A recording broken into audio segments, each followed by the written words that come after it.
Baiklah, di sini kami akan mereview jurnal mengenai metode isolasi senyawa bioaktif pada tumbuhan Phaltasa.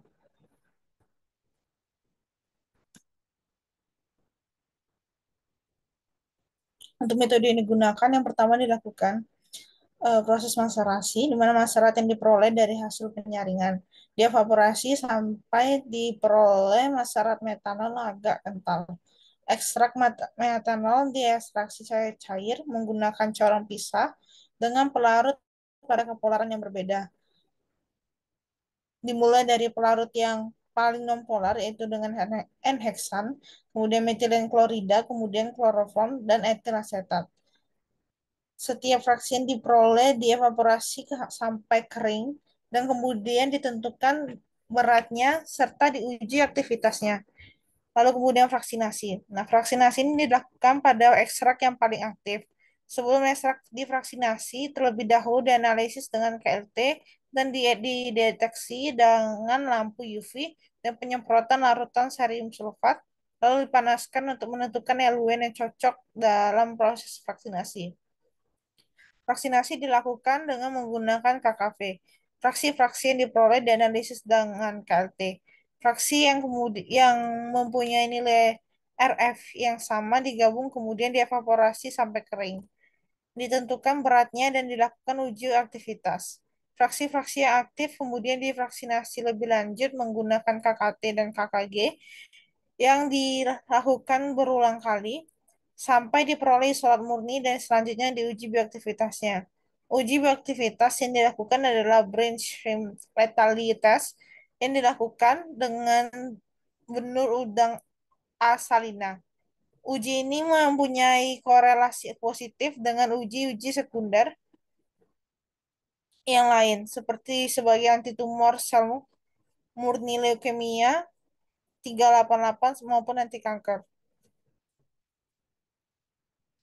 Kemudian hasil evaporasi, hasil ekstraksi cair-cair dalam corong pisah berturut-turut dengan pelarut enheksan, kloroform, dan etil asetat pada penguapan menggunakan alat rotary vapor dengan tekanan rendah diperoleh ekstrak N-heksan, etilen klorida, kloroform, dan etil asetat.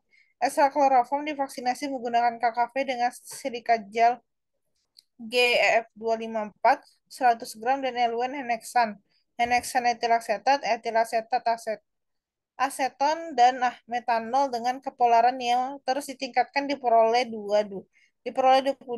Penggabungan ke-22 fraksi berdasarkan analisis KLT diperoleh 10 fraksi utama, yaitu A sampai J. Dilanjutkan, uji aktivitas dalam letal konsentrasi atau LC50 ke 10 fraksi gabungan dalam gram per mili terhadap benur udang A. salina leak dapat dilihat pada tabel 1. Di mana di sini tabel 1 ini adalah nilai aktivitas LC50 dalam gram per mili. 10 fraksi utama, vaksinasi ekstrak kloroform, kulit batang palisa. Ini tabelnya nomor 1 sampai dengan nomor 10. Ada fraksi dan ada beratnya dan juga ada aktivitas masing-masing dari fraksi itu dalam satuan gram per mililiter. Nah, fraksi utama ke-6 divaksinasi lebih lanjut menggunakan KKT dengan LUN etil asetat N-heksan 20% diperoleh 32 fraksi dan berdasarkan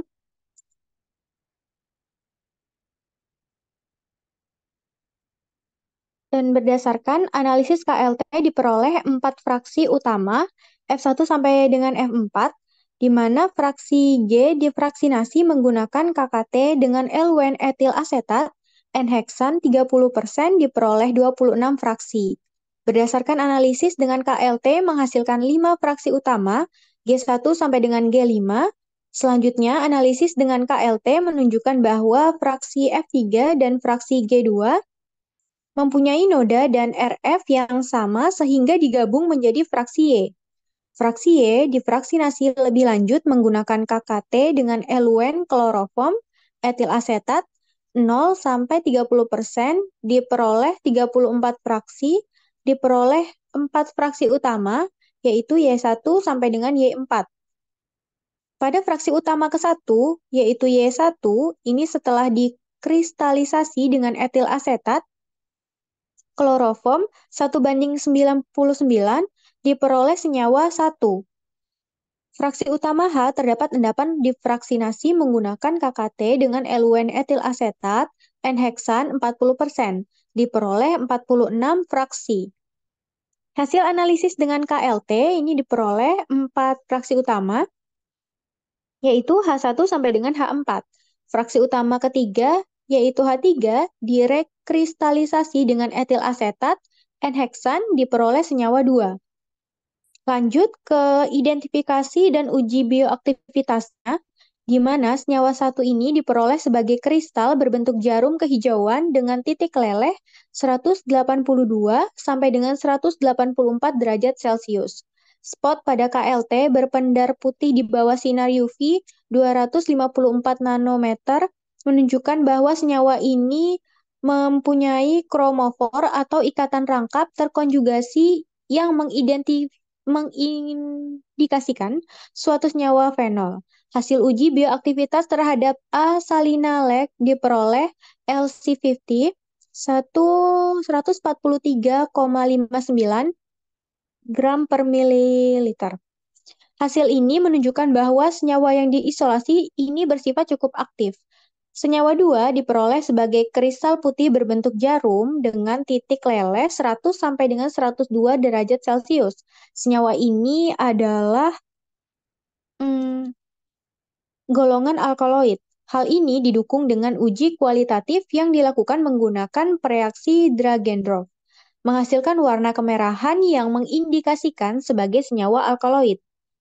Karakterisasi awal senyawa 1 menunjukkan bahwa senyawa yang diperoleh adalah senyawa golongan turunan fenol, dan fenol banyak ditemukan dan diisolasi dari tumbuhan yang bersifat bioaktif seperti Stemanthrene A, 1, Pinosilifin 2, dan Stilbostemin G3.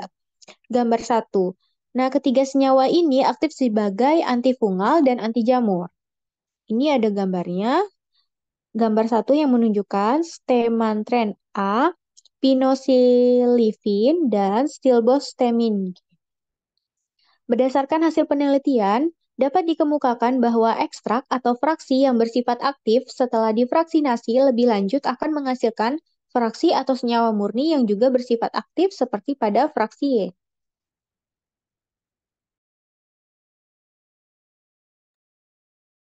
Baiklah, kami akan melanjutkan dengan mereview jurnal berjudul Peningkatan Ekstraksi Bioaktif Biru Hijau pada Pigmen Tanaman Marin dari diatom Haslea osteria Blue Water dengan metode fase padat berdasarkan matriks grafit.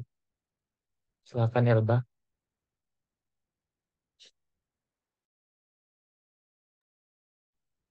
Baiklah, di sini ada parameter dari komposisi fase gerak dievaluasi untuk mengoptimalkan pemulihan marinen diekstraksi menggunakan metode SPE atau Solid Phase Extract, lalu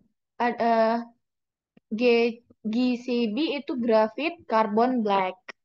Percobaan dilakukan dalam dua bagian. Pertama, timbulnya ionisasi hidroorganik WPH ditentukan melalui elusi berturut-turut dengan menerapkan gradien linear pada fase gerak serupa dengan metode kromatografi cair kinerja tinggi atau HPLC yang dijelaskan oleh Kalizan et al. Nah, untuk pemisahan asam analit ionogenik, kemudian hasil diekstraksi tunggal dibandingkan antara kisaran pH di mana analit terionisasi. Konsentrasi etil laktat konstan untuk semua ekstraksi pada 35% volume per volume pada volume akhir dan ditambahkan segera sebelum elusi. Pada percobaan kedua dilakukan dalam rangkap 3. Spektrum marenin diperoleh dengan UV vis dan konsentrasinya ditentukan dengan membandingkan serapan masing-masing sampel pada Y max dalam rentang tampak dengan kuvet sepanjang jalur 1 cm.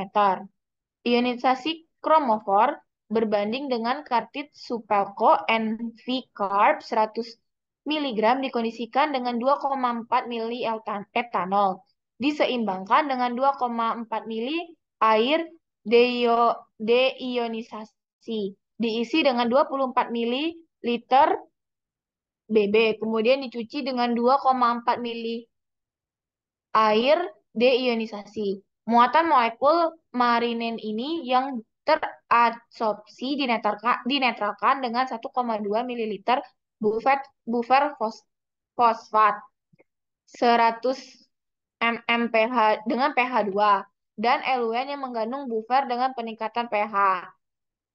Lalu desorpsi efektif berbanding eluen dengan fase air WPH berkisar antara 7 hingga 10.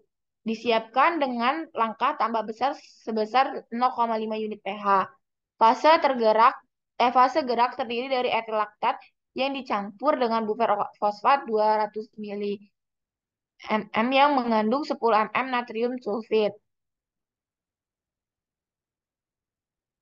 Lalu di sini ada evaluasi serpihan grafit sebagai alternatif dari grafit karbon black ini, di mana grafit karbon black massal yang terdiri dari NV-Carb, Supelco, Belafonte, PA, dan USA digunakan sebagai patokan untuk evaluasi serpihan mineral grafit sebagai alternatif fase diam yang berbiayanya itu rendah.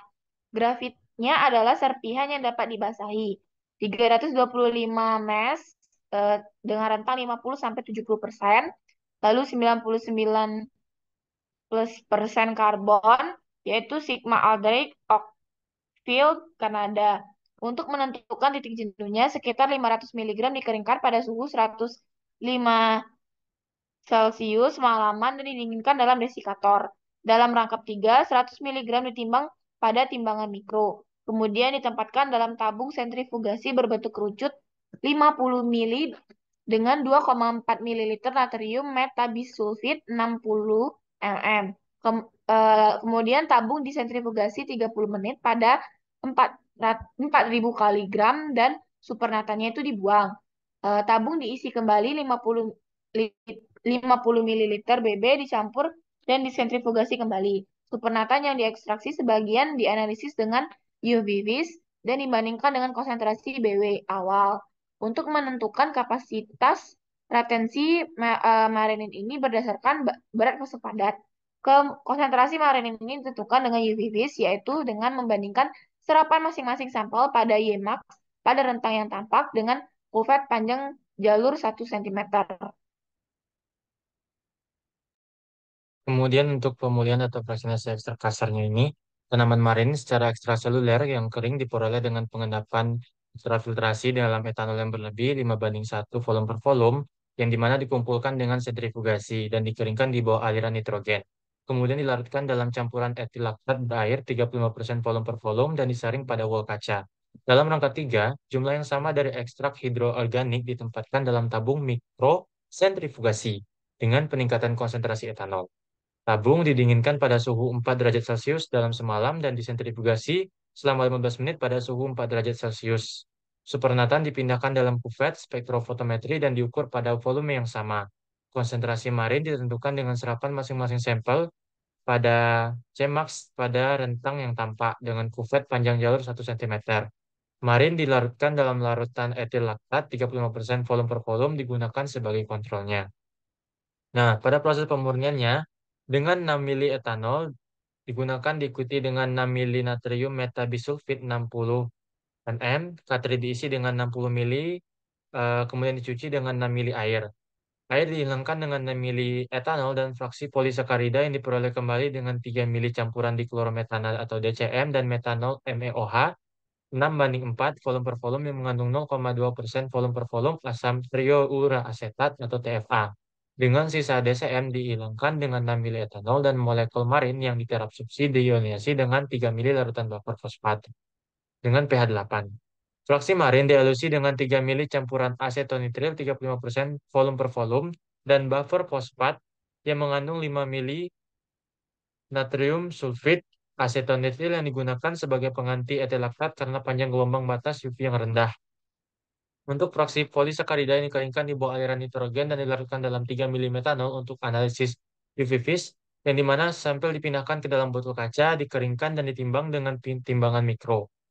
Yang ekstraknya dilarutkan dalam 15 ml metanol, kemudian dikeringkan pada kristal refleksi total yang dilemahkan ATR dan dianalisis dengan spektroskopi inframerah transformasi Fourier atau FTIR.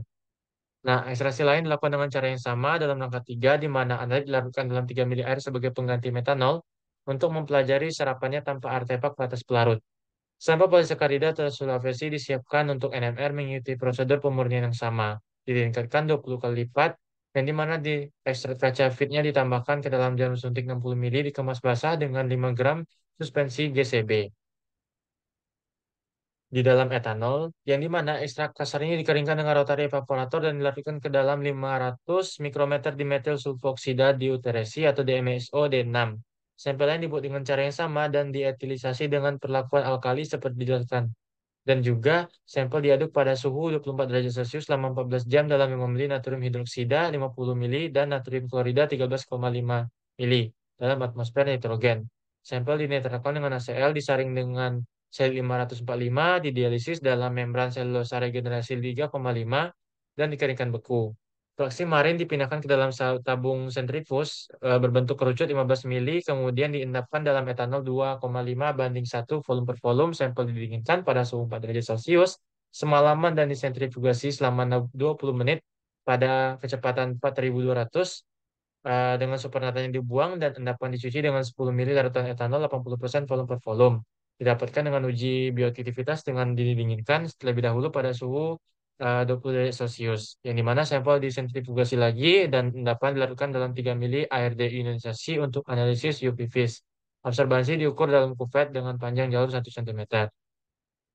Spektrum UV visible diperoleh pada spektrofotometer yang dimana dianalisis pada suhu 24 derajat Celcius dalam kuvet kuarsa yang dinilai pH-nya dicatat pada aromatik basis AB15 dengan elektroda kombinasi pH standar 13,620 dan juga spektrum ATR FTIR diperoleh dengan Nicolet 6700 di antara 400 dan 4000 cm dengan 64 pemindaian per sampel dan resolusi 2 cm menggunakan perangkat lunak Omnic 7,3.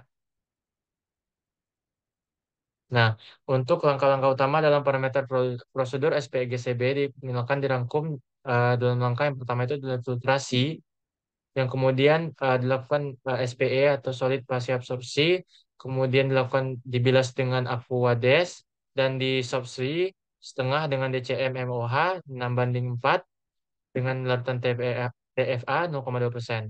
Kemudian dilakukan sulfasi dengan polisakarida, kemudian dilanjutkan dengan desorpsi 2:2 adalah asetat, dan dilanjutkan dengan marinnya dihidrogenasi dengan mixtur, dilakukan presipitasi dan pencucian dengan etanol 80% dan dilakukan resolubilisasi dengan air. Pada gambar satu ini merupakan representasi dari skema penggunaan SPE, ekstraksi pasif padat, yang dilakukan dengan proses ekstraksi GCB, marin secara ekstraseluler.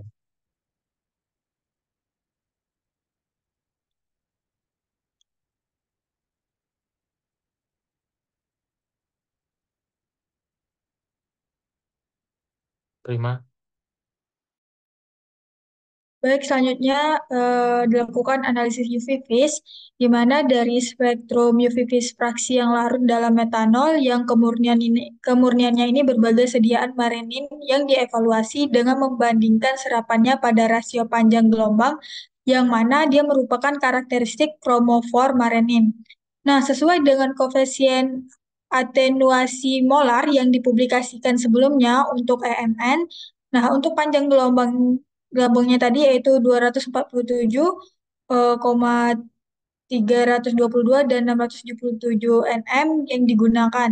Nah, untuk spektrum UV vis dari ekstrak polisakarida itu terdapat nanti pada gambar 11A.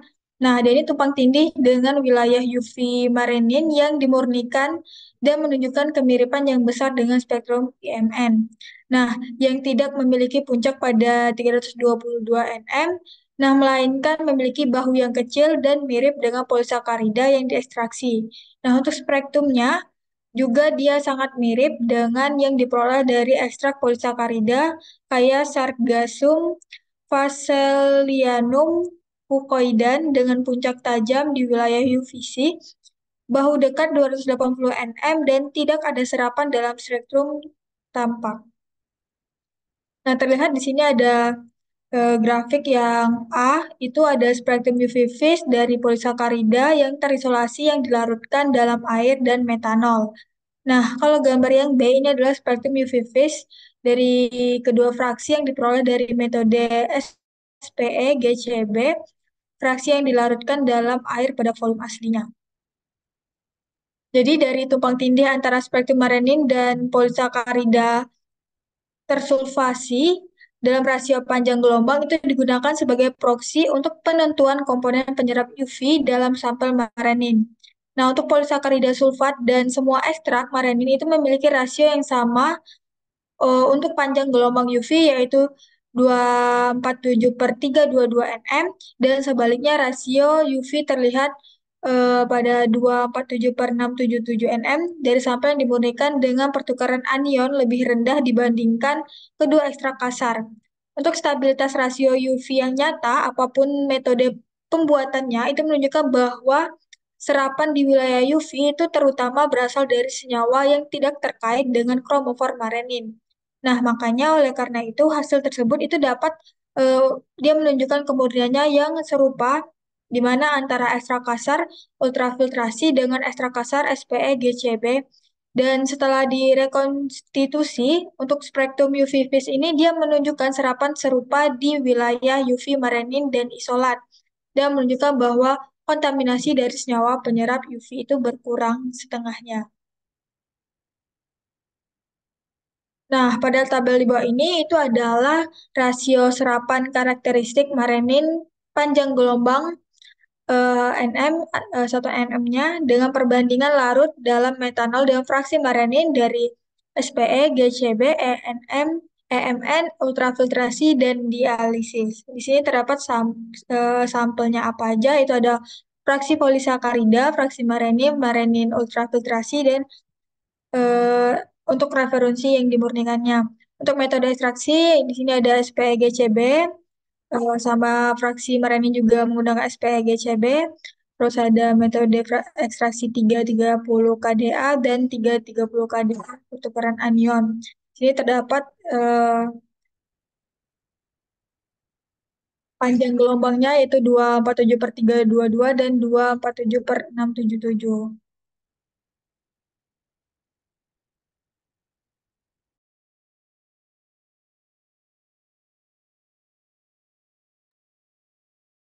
Lalu spektrum NMR ini juga menunjukkan beberapa kesamaan pada daerah karbon alifatik dan cincin antara fraksi yang larut dalam metanol dan spektrum marenin yang dipublikasikan yang terbaru.